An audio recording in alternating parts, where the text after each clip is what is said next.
Thank you so much for joining me on the Sweet Bytes with Sandra podcast. My name is Dr. Sandra Colton-Medici, and today I have a special guest for you. On episode 75, Professor Dr. Jonathan A.J. Wilson will be joining us for the interview. He is a branding expert and public speaker, and we are going to be talking more about branding in social media in 2022 and how to up-level your business. Professor Wilson has spent over 20 years in the industry and academia, specializing in what he calls the ABCDs of business and culture. They stand for advertising, branding, communications, and digital. He's a multi-award-winning academic and partner of the London firm Dragonfly Black, and he has over 200 pieces of work and spoken at over 100 conferences around the globe. He has a degree in chemistry, an MBA in business, a PhD in branding, and is the editor-in-chief of the Journal of Islamic Marketing. His work and opinions have received media coverage from Harvard Business Review, BBC, Forbes, Huffington Post, Thomson Reuters, The Economist, The Guardian, The Times, ITV, Sky News, and so many more. Thank you for joining me on the podcast. I am welcoming in to the Sweet Bytes with Sandra family of podcast guests, Dr. Jonathan Wilson, the professor, and you are in London, is that right? Yeah, I'm in London. Okay, so let's start off with just going, and you can give me the short synopsis because you have a very wide and vast experience of life so far, and you're rather young. And you can see a few things in the background if you're looking on the video, but if you are just listening solely to the podcast, he's got guitars, he's got an amp, he's got a neon sign that says Prof. Wilson. So Professor, tell me a little bit more about your journey so far. Dr. Sandra, I love that you said that I'm young, because I'm nearly 50. That is young. That is young these days. Oh, bless you. So I've had long enough to try lots of careers and to make mistakes and to reframe them as being strategic career moves. So I've been working in London since about 1998, and I moved to London to start my career in advertising. And I was running that at the same time as being a professional musician. And then a couple of things happened in my life where I thought I wanted something that was a bit more, should we say serious? I thought there's more to life than bass lines and ad campaigns. And I discovered academia as an outlet for my kind of deeper thinking and wanting to make a difference and further up that kind of pipe of change where you think that you can get people to think differently and inspire the next generation. So, you know, I've been an academic since about 2005. Since then, I've I earned 2 doctorates. I've published a load of articles, and I've written about everything from branding to management to culture, music, sport, religion. And I'm trying to live the dream, which is kind of, you know, research stuff, write about stuff, speak about stuff, teach stuff. And if there was an image I wanted to paint, it would be kind of like, I think there are 2 film characters that spring to mind. Batman, who had that moment when he thought, okay, I need to change my life. I'm not rich like Batman, but, you know, I do like to hide from time to time. And also Indiana Jones. So I'd kind of call myself Indiana John, because I remember in the first movie, he was in a classroom and then he went to the jungle and he went to these ancient ruins and he had to kind of rescue these artifacts. So I kind of feel like Indiana John, and that's kind of me. I love it. And I think that if you pull back the layers, you can read his bio on his LinkedIn page, and you will see that he's being very, very humble about all of his experiences and how they've kind of shaped your perspective. I know that you mentioned in a very, you know, you've spoken around the world and a lot of different conferences, and obviously in your classroom. And I've seen some of these pictures of your, I was about to say your kids, your students who just love you. And so what exactly about being in the classroom setting excites you when it comes to kind of talking about branding and communication? So I think it was going past the stage of learning what it meant to be an educator, because it doesn't come naturally. It's been a lot of hard work. And so I understood what it was to be a practitioner working in industry, managing people. But then in the classroom, it's really easy to acquire the robes and inherit generations of kind of indoctrination into a way of educating. And so I did take a step back and think, okay, I've been very lucky and there are lots of things that I haven't planned. But when I reflected, it was like, what are all of those negative experiences in education? And let's look at it that way, actually, because we've been kind of really positive, but there have been forks in the road which have taken me down a different pathway where I didn't feel that I fitted in or it was the right thing to do. So if we look at it another way, it's like classrooms are difficult for me. So I'm going to channel all of that energy into sport and do really well at sport. Or sport is difficult for me because of racism or things like that. So I'm going to spit 16 bars into a microphone and play loud, aggressive music. And that's my catharsis. But if I went all the way back to, you know, as a lot of people do when you're a child and they say, what do you want to do? And you probably want to be a surgeon and a firefighter and a rock star and an elite athlete all at the same time. So I'm a bit old now to do all of those things, but I thought, like, in my own way, what would that look like? And that therefore was the penny drop moment, which is, if I want to practice what I preach, how would I have loved to have been educated? And so rather than, you know, some colleagues lock the door, some colleagues exclude, some colleagues say you won't get a job, or in my day, it wasn't like this. If you do this, then you'll lose marks. It was inspiring people to think positively, which is, I don't exclude anybody. If you turn up, then, you know, open your mouth, come correct. Give me your best 16 bars. Try and roast me. Literally, I will accept all of those things, and creating that environment where it's like, okay, no, not what's the pass mark, but how much can I get to get as close to full marks as possible. And I think that vibe has then spread, that, you know, especially after the first marks that you give, and they see that there's a full range of marks, but everybody passed, trust is really high. And from that, encouraging people to come out of their skin. And that's everything from everyday occurrences, talking about issues of race. So encouraging, for example, white people to say their seemingly embarrassing things that they might have said and it wasn't received well, but being a trusted, safe place where people can express them, and debating in a way that universities are supposed to be designed for. And I think it's that positive vibe. And then throw into that, you know, that they can talk about Virgil Abloh and his Louis Vuitton collection, and Goldie and drum and bass and Jizza and liquid swords. And they can talk about sport and cancel culture and, you know, how many followers on Instagram do you need to be a real human being? And can you have more followers than you have people that you follow? And not ducking questions, no matter how trivial, frivolous, trash culture or difficult they are. I mean, there was so much in your answer there that you have to rewind this podcast to listen to that one more time. But I do want to talk about something that you kind of mentioned at the end there, which is, you know, how many followers do you need to have on Instagram to be considered a real person, or even to be considered worthy of following, right? There are so many people who have bots following them. I recently deleted 2,500 bots who were following me on Instagram. And I felt so good about that, because I'm like, I actually think everyone who follows me now on Instagram is real. Now, whether or not they actually are real in real life, who knows? But I do want to move into talking about attention seeking.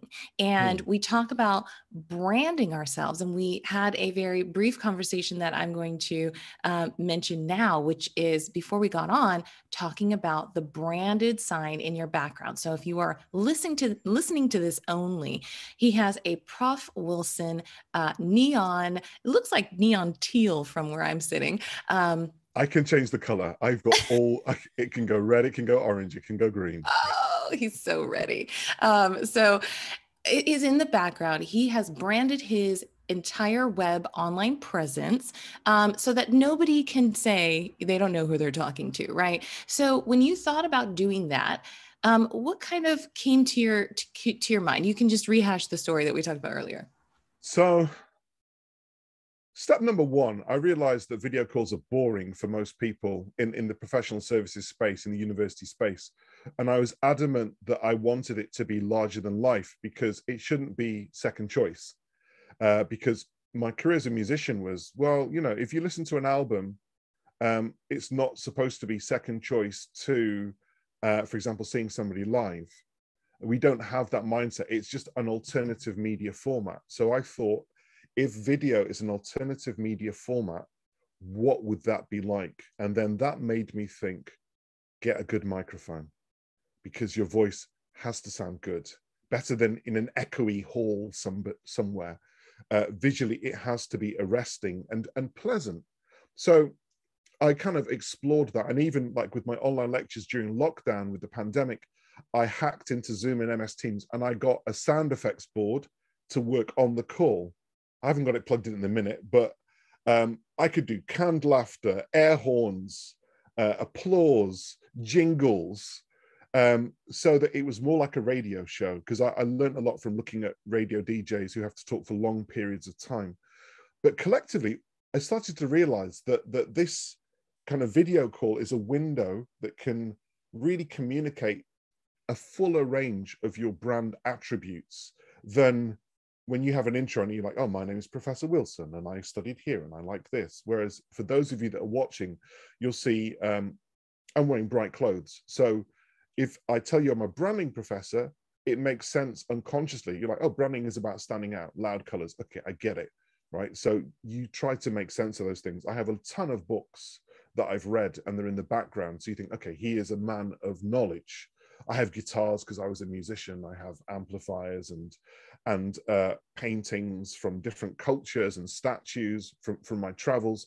So rather than say I went to 40 countries and I was a musician, and you know, there's a real risk that people go, yeah, whatever, you're talking too much. You can just see for yourself. 1,000 words are not as powerful as a image, and your screen is presenting an image on this video call.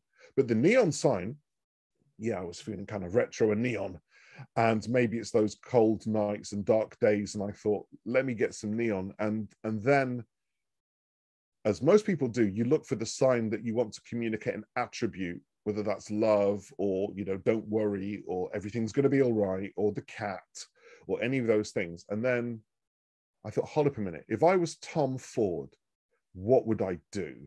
I wouldn't get a cat neon sign.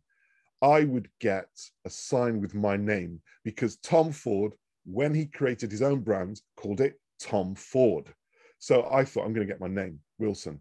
And then I thought, I should get Professor Wilson, because being a person of color, and there's research to back this up, it's a wider issue, more often than not, for underrepresented groups, for people of color, for women, people consciously or unconsciously omit titles and qualifications. So if I have Prof Wilson as a neon sign, you can't say that you didn't know.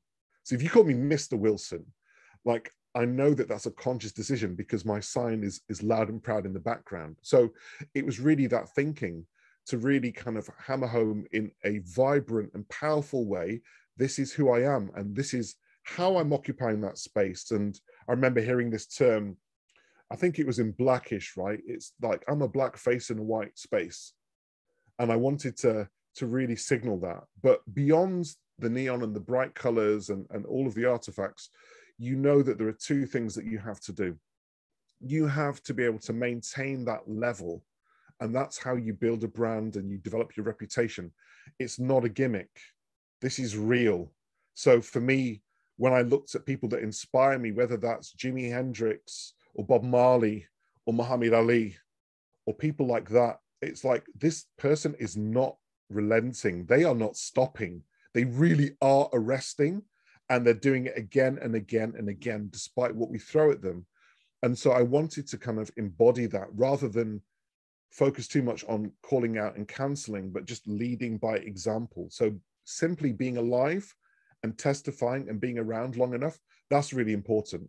And also, once you've arrested people's attention, then you can open them up and show them your real skills. So it's not just all about afros and guitars and neon. It's like, can I give you those truth pills, those drops of knowledge, those nuggets that I believe that I have that make me different and separate me, whether that's going into depth or giving people, as I see it, the real response, not ducking questions, as I mentioned before.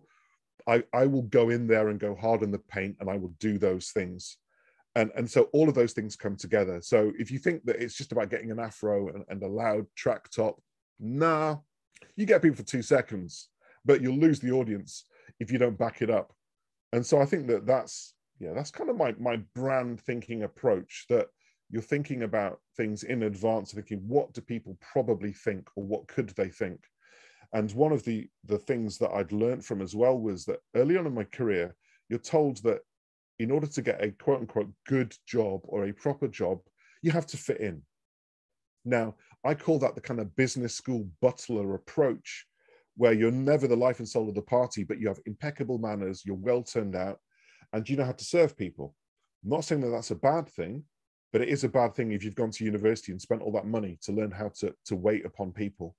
And even if I'm to be completely real and truthful, when I had shorter hair and a grey suit and I was impeccably dressed, I have been to conferences where people handed me their glass thinking that I was a waiter. So I thought to myself, the rocker in me thought that, and that's why rock stars dress very differently. So I do intentionally dress differently because it pleases me. And I know that it does wind some people up and freak them out. But by holding that line and people seeing, but he's not getting turned away, he's still here, he still has his voice, and he's being invited to speak and share those views. I think those things collectively, if you can push through the barbed wire and mud, there are green pastures. So let's do it.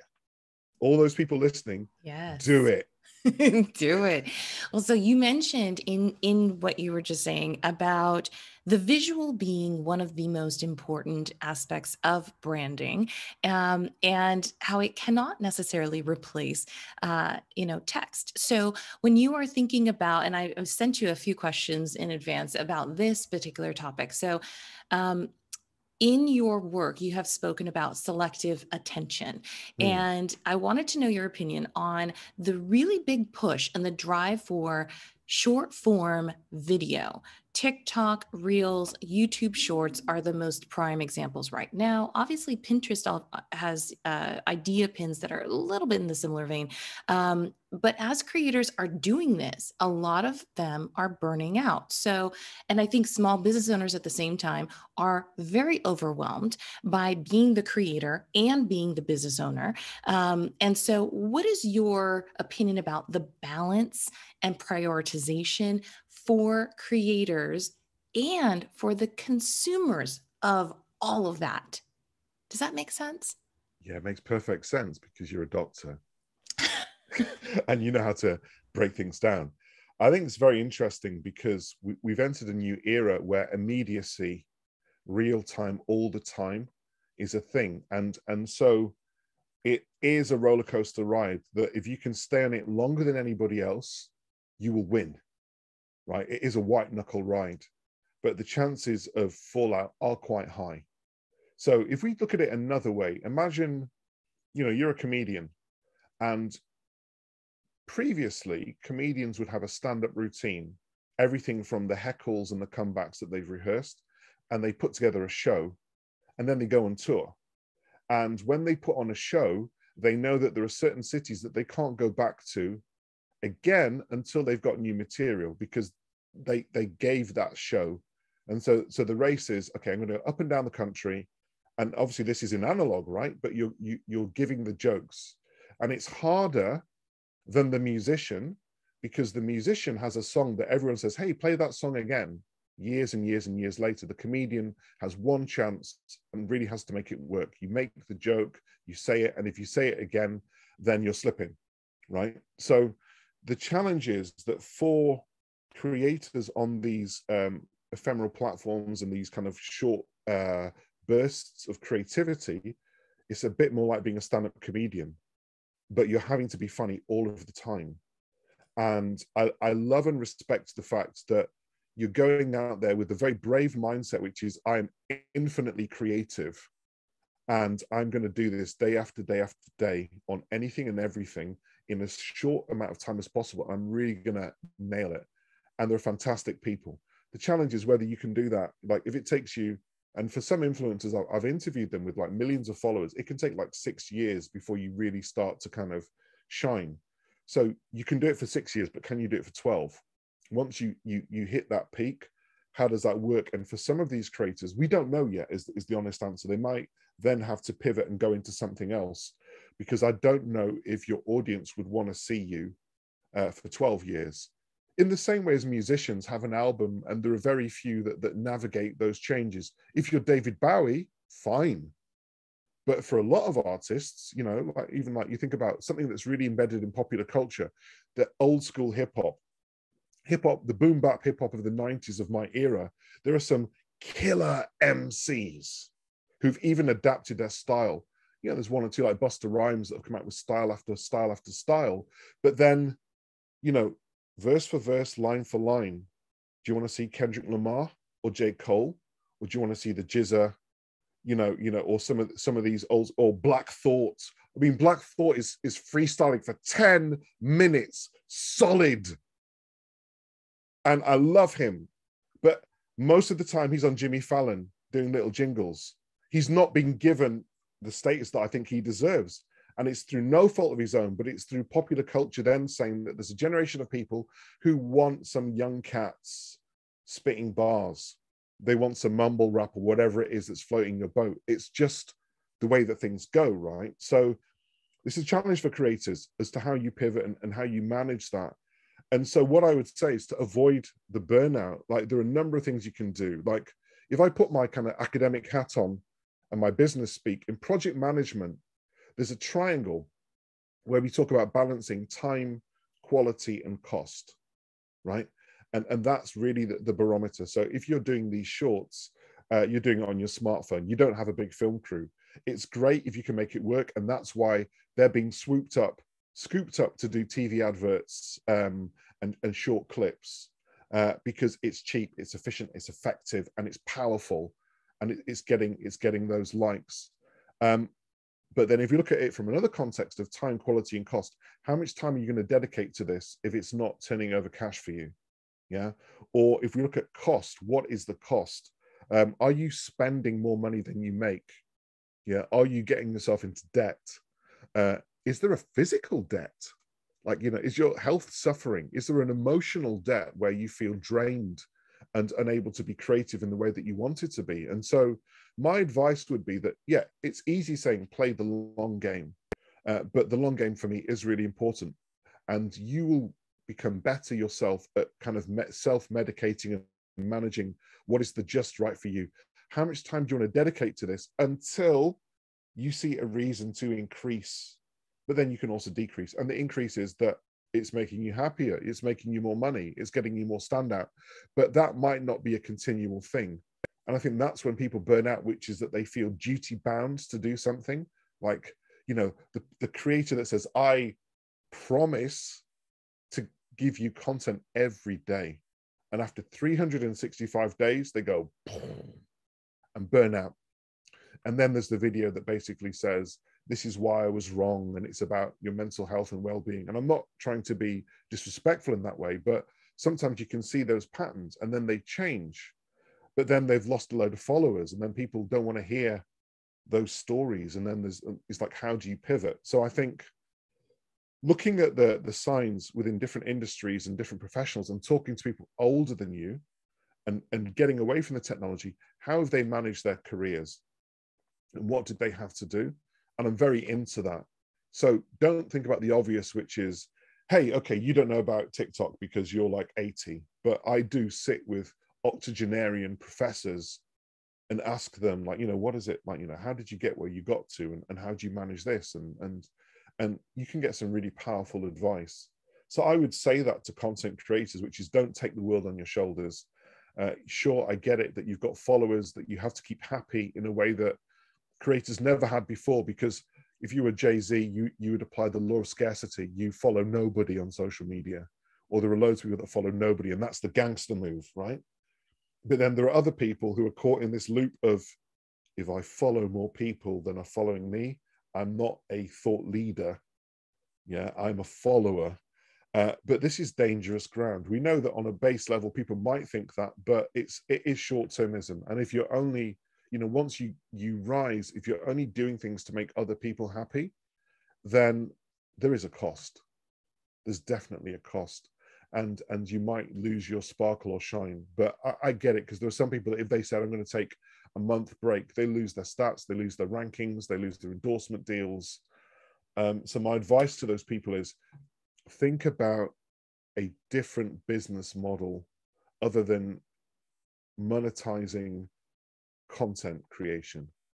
Or if it's content creation, a longer form of content which can last for longer and can potentially make you more money. So talk to documentary makers, talk to filmmakers, talk to people that do dramas and series and stuff like that, and find out how they're able to kind of manage that. Because there are other people. I mean, look at the writers for Friends. How many seasons do they do and how many episodes? And I'd want to kind of pick the brains of those sorts of people. I think, I don't know if you think that's good advice or that's just an old man talking for too long. No, I mean, it's an interesting way to think about that, is that it isn't just about the short form video, which I actually was just talking about live shopping, and kind of the formula that, on Amazon Live and on TikTok Live that they kind of give you is 2 hours is a good amount of time. Too short is you're not going to get a lot of views, right? But what I put out as a video on YouTube was, use your 2 hours to your advantage so that you can then repurpose that 2 hours into those short form videos so that you're getting a longer piece of content, which is exactly what you are talking about. Not that live shopping is a documentary. It is of sorts, but it could be documenting some amazing skills that you have to sell, or some of my live shopping have gone sideways, where there are items dropping and children running through. So that's a whole other kind of live shopping experience. Another one is about the metaverse, because I want to know what you think about this. So when you see brands evolving, I know a lot of fashion brands have kind of jumped into what Web3 might be, and NFTs and different kinds of wearable tech and things like that. So where do you see the metaverse going, and how brands can really evolve their own spirit and be able to bring their consumers with them? So if we go on the assumption that the metaverse is safe, right? Because we've seen early examples where people have been sexually harassed in a very horrible way on their first experience in the metaverse. And we know that, the internet and all of these platforms give, and they also take some things away. So let's go on the assumption that it's a safe place. You really can go in a couple of directions. One direction is that it's an opportunity on another platform to really amplify in a very rich way what it is that you're about and what you do. And you can really drill down and then immerse people in this world that you are in control of, and you're in control of far more factors, and you can be more creative.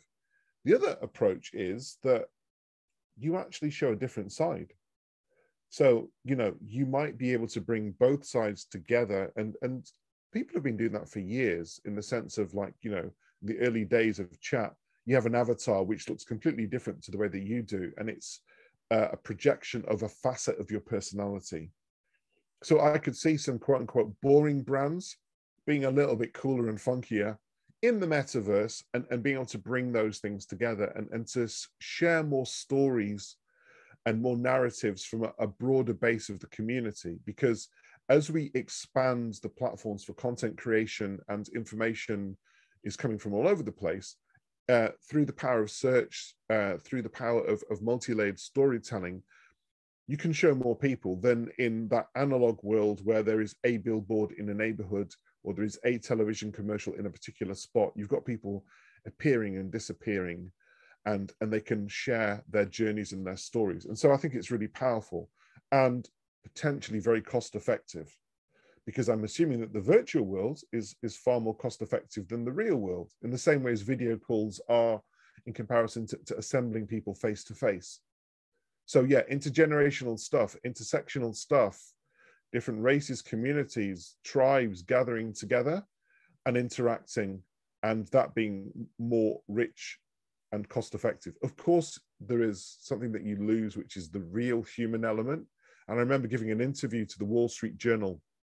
Funnily enough, it was about people going to pilgrimage to Mecca, so Muslims going on Hajj. And I made the point, which is it's great educationally, it's great in terms of friendship bonds, but my analogy was, it's like learning how to swim in the sea. If you swim in the sea, physically, it's cold, there are waves, and it's salty. And you have to learn how to deal with that. But if you do it in the virtual world, hey, swimming's fun. Like, you know, it's not salty, it's not cold, it's not wet, you know, and you can do it time and time again. So yeah, you've got to think about those parameters and bring them together. But if you look past them, there are great opportunities. Yeah, well, you mentioned something that brought to mind the Duolingo mascot, who is kind of killing it on TikTok. So you mentioned that people in the metaverse are, or I guess in the chat world, were putting forth a different kind of avatar than themselves. And it reminded me of the Duolingo mascot and how it's not necessarily a person. It's kind of like when you think about the Geico Gecko, right? Like when that Geico Gecko goes into the metaverse, people will know that that's Geico, right? And so the transition may be easier for businesses who already have that kind of mascot already established versus creating a new. To walk into the metaverse and kind of introduce. Now, the introduction may be fun if they're, a Fendi or a Prada and bringing in some sort of new element like that. But when you think about what you've talked about before, which is create, curate, and culminate, what is the ultimate secret sauce that a brand really needs to like kill it in the game right now? Okay, if I was to set homework, the brand that I love at the minute is Marvel. Study Marvel. Genius, because you've gone from comics to movies, and even when you've killed off characters in movies, you've had a metaverse and a parallel universe where you've reimagined what if Captain America wasn't Steve Rogers and it was Agent Carter and all of those things. And you've brought life into Star Wars with The Mandalorian and the Book of Boba Fett, and you're constantly bringing in characters. And I use Marvel because superheroes are larger than life, right? And to exist and to brand yourself, brands are trying to be larger than life. They are amplified entities with these powerful attributes, looking to save the world and to do, like, powerful things. So I love how Marvel has pivoted and gone into these spaces and created more characters than you thought were possible. And there seem to be infinite opportunities in various types of form and content. Now, look at Marvel and then think, how could you do the same with your brand or your business, even if it is professional services, even if it is, fast food or something like that? Like, how could you imagine what you would be like in the future in different dimensions or to different audiences, to unlock your kind of creative and innovative thinking? And then you can use content creation to work in tandem, because it is about products, it's about services, but it's also about promotion. And I think that often we have these invisible handcuffs where we take things off the table too early and saying it's not what we do. But those great brands like Marvel, like Google, that was just a white page search engine, like Apple, that wasn't the Apple that we know now that's involved in music and media, because Apple Records was the record label owned by the Beatles. There are those examples that we can see where this is happening. And I could quite easily see that from those top brands, whether that's Nike or Adidas, in a few years' time, they could have hotels. I could quite easily see that happening. And I think Seth Godin mentioned that if you imagine Nike having a hotel, you kind of know what it would look like. I could see IKEA having a hotel with its own furniture. So the challenge would be for your brands, for those of you that are listening and watching, what does that future look like? Because probably with technology, with automation, with a bunch of economic factors, things are going to change in your lifetime. So if they do, how are you best placed to still be able to make money and save money in 5, 10, 20 years time? And that's something that I was really interested in, because even as an educator, that's kind of what got me into wanting to do the things like talk to you today, because I thought, if I'm not careful, I will be replaced. And I will be replaced as a professor by the influencer with millions of followers, because you want to learn branding from them because they have millions of followers, and they'll be employed by universities because they'll be able to bring some of their followers onto campus. Or we look at masterclass and you've got A-list celebrities telling you how to produce or how to act or how to hostage negotiate and all those sorts of things. It's very hard for us to compete. And if we don't learn the skills that they have, then we might be relegated to those people that write the scripts for those people. A bit like television newsreaders, right? I'm sure that they're all smart and intelligent people, but there are people behind that are writing those words for them. So as an educator, I didn't want to be relegated. I wanted to remain in the room, as we said in the beginning, inspiring people, because that's the bit that I enjoy the most. So I had to think about how I upskill. And so for those of you out there that don't content create, even experiment with your kids and just film stuff, edit it, add music, add subtitles, use the auto speech generation functions, because at some stage, those skills straight to market will be really useful. And don't wait too long to do it. Yes, those are very good words of advice. And I actually think when you were talking about hotels, I think Taco Bell had a hotel at one point. So the possibilities are endless. But that is a great way to end, is don't wait to do it. And we're just adding a little bit of Nike in at the end there. But I do think that as you move forward, take these nuggets and play them, because there are so many that he just dropped during this entire interview. And follow him on social media and on his LinkedIn profile. I am continuously saying this because I think LinkedIn is like the sleeper here. I don't know about you, but it is the sleeper, because people who are on it and who are in the comments and posting regularly are getting traction. And that's not traction from people who just want clout. It is traction from people who are making business decisions. So I highly recommend that you get on there and follow Professor Jonathan Wilson and also myself. So have a really good day. I'm going to give you the last word. Go ahead, Professor. Dr. Sandra is amazing. She has a calming voice. She's educated and articulate, and I'm so grateful for this opportunity to be able to just share what goes on in my head. So bless you in abundance always. Oh, thank you. Thank you so much for joining us on the podcast. And as I always say, we'll see you on the next one.